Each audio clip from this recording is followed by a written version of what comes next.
स्वागत है आपका नेटवर्क न्यूज में। आपके साथ मैं हूं सपना दुबे।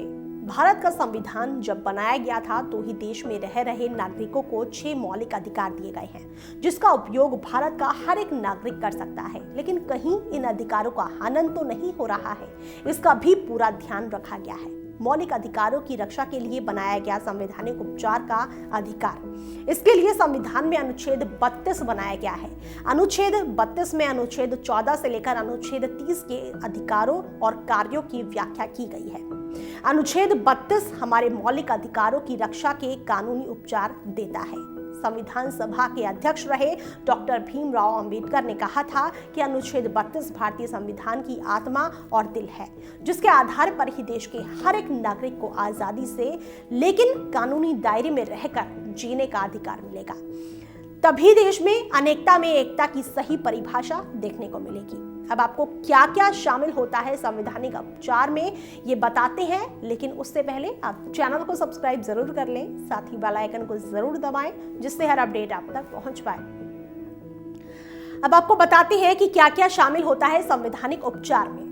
जब भी मूल अधिकारों का हनन होता है तो सुप्रीम कोर्ट को यह अधिकार होता है कि वो इसके खिलाफ 5 अलग अलग तरह की रिट यानी कि परमाधिकार जारी कर सकता है, जो कि अनुच्छेद 32 में दिए गए हैं। तो वहीं हाई कोर्ट अनुच्छेद 226 के तहत रिट जारी कर सकता है। क्या है 5 तरह के रिट? पहला है बंदी प्रत्यक्षीकरण, हेबियस कार्पस। बंदी प्रत्यक्षीकरण का मतलब होता है कि अगर किसी पर कोई आरोप तय किया गया है तो उसका शरीर के साथ होना आवश्यक है। यह आदेश कोर्ट तभी पेश कर सकती है जब कोई व्यक्ति पुलिस की हिरासत में हो और उसे कोर्ट में पेश किया जा सकता है। इसमें गिरफ्तार किए गए व्यक्ति को 24 घंटे के अंदर मजिस्ट्रेट के सामने पेश किया जाना आवश्यक है। अगर ये पाया गया कि गिरफ्तार व्यक्ति को अवैध तरीके से हिरासत में रखा गया है तो उसे रिहा कर दिया जाता है। बंदी प्रत्यक्षीकरण का मूल सिद्धांत किसी को सजा देना नहीं है, बल्कि ये तय करना है कि गिरफ्तार व्यक्ति अवैध तरीके से तो गिरफ्तार नहीं हुआ, और अगर ऐसा होता है तो उसे तुरंत रिहा कर दिया जाता है। दूसरा है परमादेश मैंडामस का लेख। मैंडामस का मतलब होता है परमादेश, जो कि हमारा आदेश कहलाता है। इसके तहत कोर्ट ये तय करती है कि संविधान में दिए गए मौलिक अधिकारों के साथ जुड़े सभी कानूनों का सुचारू और कानूनी तरीके से पालन हो रहा है या नहीं।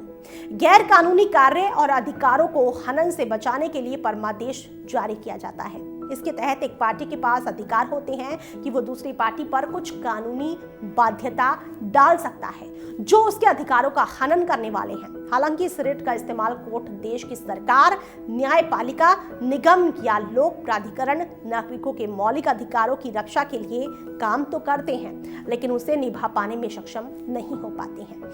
हालांकि परमादेश तभी जारी किया जा सकता है जब कोई सरकारी आदेशों या फिर सरकार के बनाए अधिनियम पर मौलिक अधिकारों का हनन करने का आरोप लगाया जाता है। तीसरा है उत्प्रेषणादेश। उत्प्रेषण का मतलब होता है कि किसी को सूचित करना।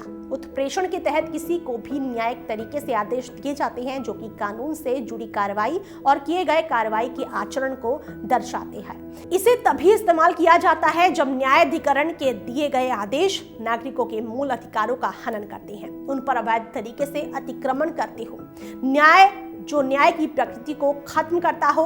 उत्प्रेक्षण के आदेश के बाद सभी तरह की सूचना एकत्रित कर ली जाती है, जिसके बाद ऊपरी अदालत को यह अधिकार होता है कि वो आरोपी पर कार्रवाई करने के आदेश निचली अदालत को जारी कर सकता है।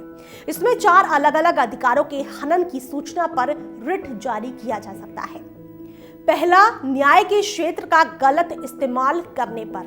दूसरा, मूल अधिकार के क्षेत्रों का दुरुपयोग करने पर। तीसरा, अधिकार क्षेत्र का अभाव होने पर। चौथा, एक समान न्याय के अधिकारों का हनन अथवा उल्लंघन होने पर। चौथा है निषेधाज्ञा, प्रोहिबिशन स्टे ऑर्डर। निषेधाज्ञा रिट, जिसे आम भाषा में हम बंदी करनी या रोक लगाना कहते हैं, तो वहीं कानूनी भाषा में इसे स्टे ऑर्डर लगाना कहा जाता है। निषेधाज्ञा को कोर्ट सरकारी अधिकारों के मनमानी तरीके से अपने अधिकारों के इस्तेमाल करके प्रशासनिक कार्य को अंजाम देने के खिलाफ इस्तेमाल करता है।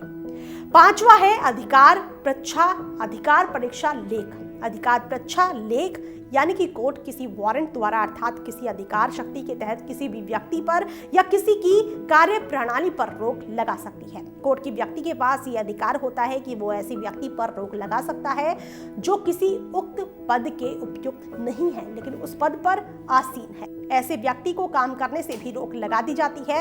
हालांकि प्राइवेट सेक्टर में इस शक्ति का इस्तेमाल नहीं किया जाता है, ये केवल सरकारी सेक्टर में ही उपयोग किया जा सकता है।